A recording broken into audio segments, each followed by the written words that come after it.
Welcome to CEO desk. నేను మీ వెంకటేష్ కడకంచి. ఇవాళ మన CEO డెస్క్ టాపిక్ తెలంగాణలో 10 జిల్లాలు తగ్గనున్నాయా అనే దానిపైన డిస్కస్ చేద్దాం. తెలంగాణలో మరోసారి జిల్లాల పునర్వ్యవస్థీకరణ జరగనుందా? గత పునర్వ్యవస్థీకరణతో పెరిగిన జిల్లాలు ఈసారి సగానికి సగం తగ్గిపోనున్నాయా? రాష్ట్రంలో ఈ రకమైన చర్చ జోరుగా సాగుతుంది. తెలంగాణలో కాంగ్రెస్ పార్టీ అధికారంలోకి రాగానే ఈ అంశం తెరపైకి వచ్చింది. మధ్యలో మళ్ళీ ఎవరు దాన్ని మాట్లాడలేదు. కానీ తాజాగా రెవెన్యూ శాఖ మంత్రి పొంగులేటి శ్రీనివాసరెడ్డి మాత్రం అసెంబ్లీలో మాట్లాడిన మాటలు మంటలేపుతున్నాయి. గత ప్రభుత్వం విచక్షణారహితంగా నిర్ణయం తీసుకుందని, రాజకీయమే ఎజెండాగా జిల్లాలను విభజించిందని ఆయన తీవ్ర ఆగ్రహం వ్యక్తం చేశారు.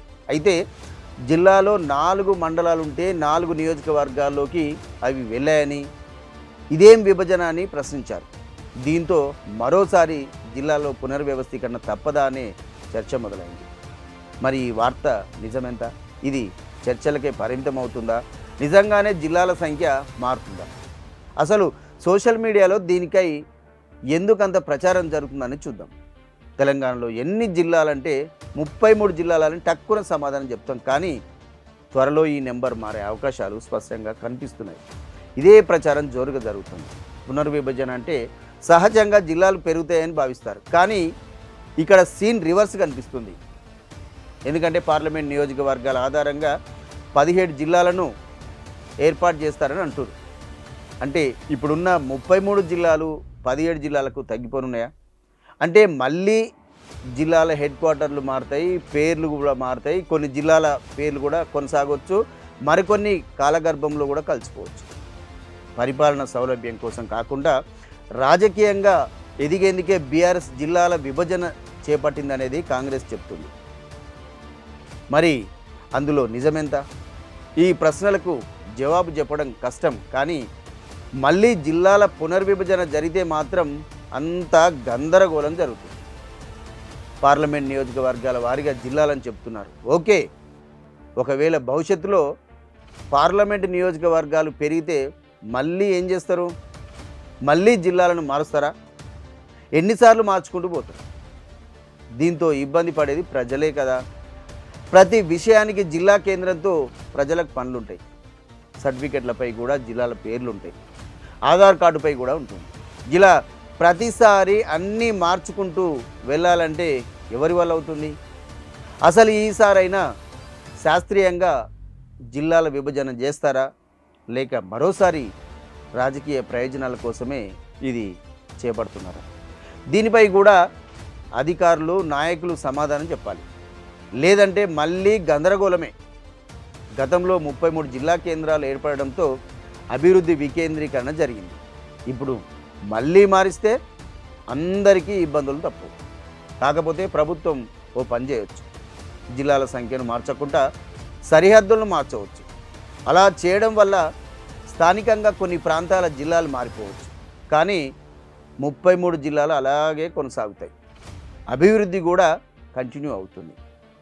దీనివల్ల ఎలాంటి గందరగోళము ఉండదు. కానీ జిల్లాల సంఖ్యను తగ్గించి పేర్లు మారిస్తే స్థానికంగా ఆందోళనలు మొదలవుతాయి. మా జిల్లాను తొలగించాలని ఉద్యమాలు ప్రారంభమవుతాయి. దీనివల్ల లేనిపోని తలనొప్పులే తప్ప వచ్చేది ఏం లేదు. ఇక ఔటర్ దాకా గ్రేటర్ను విస్తరించినందున ఇక్కడ కూడా జిల్లాల పునర్విభజన తప్పకపోవచ్చు. దాన్ని ప్రజలు కూడా అంగీకరిస్తారు. కానీ ఉన్న జిల్లాలను తీసేస్తామంటేనే గొడవ. కొత్తగా జిల్లాలు కావాలని డిమాండ్లు వినబడుతున్న క్రమంలో రాష్ట్ర ప్రభుత్వం దీనిపై ముందుకు వెళ్తుందా అనే సందేహం కూడా లేకపోలేదు. ఇప్పటి వరకు ప్రభుత్వం అధికారికంగా మాత్రం జిల్లాల సంఖ్యను తగ్గిస్తున్నామని ఎక్కడ చెప్పలేదు.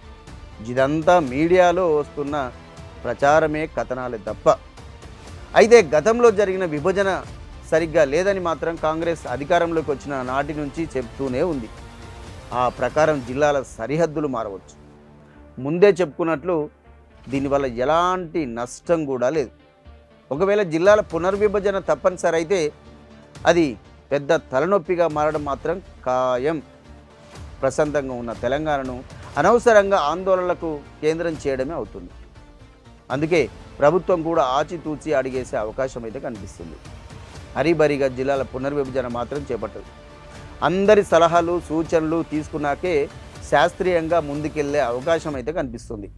ఈ క్రమంలో కొన్ని డివిజన్లు మండలాల పరిధిలో మాత్రమే మారే అవకాశాలు అయితే సుస్పష్టంగా కనిపిస్తున్నాయి.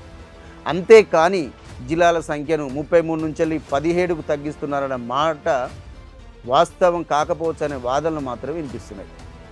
మున్సిపల్ ఎన్నికలు ముగిశాక దీనిపై ఓ క్లారిటీ వచ్చే అవకాశం ఉంది. అయితే ప్రభుత్వం కూడా ఓ అడుగు ముందుకేసి ఈ ప్రచారాన్ని ఖండించాల్సిన అవసరం ఎంతైనా ఉంది.